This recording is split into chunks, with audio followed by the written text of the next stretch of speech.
Olá, oitavo ano, aqui é o professor Davi e hoje nós vamos fazer a explicação do conteúdo e posteriormente a correção das atividades da semana 4 do PET volume 7. Antes de começar com a explicação do conteúdo, gostaria que vocês se inscrevessem no canal para não perder os próximos vídeos do PET avaliativo. Ok, turma? Vamos começar então com a explicação do conteúdo. Essa semana nós vamos trabalhar esportes de aventura e como aumentar a segurança na prática de esportes de aventura. E é basicamente o que é colocado no primeiro texto aqui para vocês. Os esportes de aventura são uma fonte incrível de adrenalina para todos aqueles que estão em busca de motivação que vão além daqueles do cotidiano. Mas precisamos realizar estes esportes com muita segurança, e é o que será trabalhado nessa semana. E a primeira recomendação é que você evite fazer esportes de aventura sozinho. O ideal é que você realize os mesmos em grupo, pois praticar esportes de aventura sozinho nem sempre é uma boa opção, já que a chance de você se machucar neste tipo de esporte é maior. Portanto, as pessoas podem cuidar umas das outras. E quando um acidente ocorrer, será mais fácil conseguir ajuda com pessoas ao seu redor. Então pense nisso e realize sempre esportes de aventura acompanhado de outras pessoas, tá certo, turma? A segunda recomendação é que você deve observar a previsão do tempo. Esportes de aventura são realizados ao ar livre, como exemplo o trekking, e é importante você observar a previsão do tempo, pois uma chuva recorrente pode ser um empecilho e até um ponto de risco à prática do esporte em questão. O texto ainda traz algumas recomendações, então é importante que vocês façam a leitura do mesmo. Na sequência, é importante que você entenda as suas habilidades. Não adianta você tentar realizar um esporte que você não conhece ou que você não tem habilidade suficiente, tá certo? Um outro ponto é para você prestar atenção no seu corpo. O corpo geralmente dá sinais de dor e exaustão, e devem ser levados a sério. É importante você se hidratar bastante durante a realização de esportes de aventura, bem como todos de forma geral. E não permita em momento algum que a adrenalina interfira no seu bom senso. O quinto passo é que você deve usar equipamentos corretos para sua segurança na realização destes esportes. E aí, como equipamentos, temos o capacete, os óculos, as luvas, cordas, lanternas, proteção para os joelhos e cotovelos, a depender do tipo de esporte. Todos esses equipamentos são elaborados por razões específicas. Cada tipo de acessório de proteção tem seu propósito e faz com que ele seja essencial em cada um dos esportes de aventura. Equipamentos também precisam estar em ótimas condições e precisa ser usado de maneira correta. Antes de tentar praticar qualquer tipo de esporte de aventura, saiba a maneira correta de utilizar todos estes equipamentos e de praticar o esporte com auxílio de um profissional especializado que irá proporcionar a segurança necessária.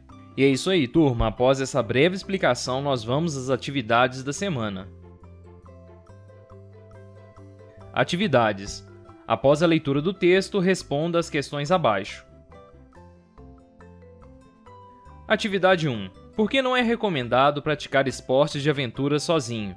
E aí, como resposta, eu coloquei o seguinte: porque caso ocorra algum tipo de acidente, ou até mesmo você fique perdido no ambiente de prática deste esporte, um exemplo, o trekking, você está sujeito a maiores riscos e complicações decorrentes da situação, pois não terá ninguém por perto para lhe ajudar. Esta resposta foi construída com base nos textos dessa semana, então vocês podem utilizar para responder a questão aí. Ok, turma?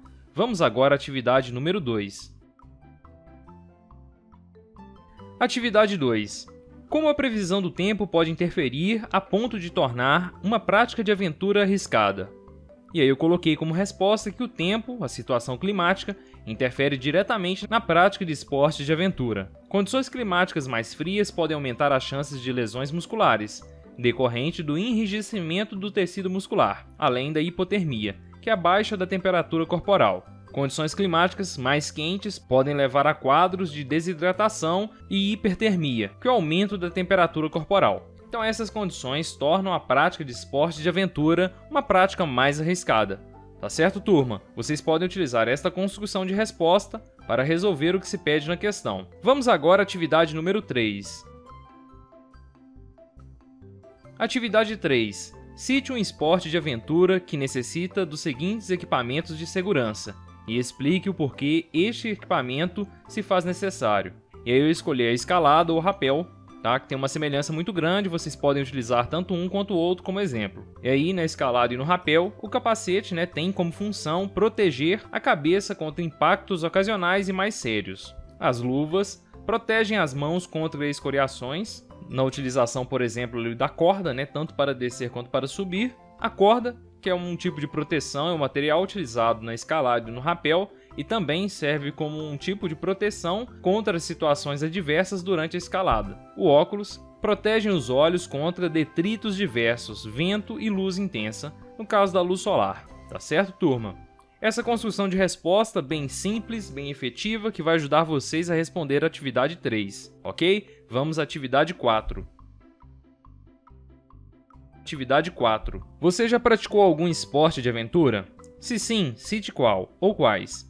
Cite também aqueles que você gostaria de praticar e também aqueles que não teria coragem de praticar. E aí, aqui temos uma pergunta que exige uma resposta pessoal, e assim eu fiz. Eu já pratiquei o trekking, que é uma caminhada em ambiente natural, e tenho vontade de praticar escalada, mas ainda não tive oportunidade, e nunca praticaria salto de paraquedas, tá? Ou paraquedismo, por ter imenso medo de altura. Vocês podem usar como exemplo para construir a resposta de vocês, mas lembrem-se que aqui são respostas pessoais, tá certo, turma?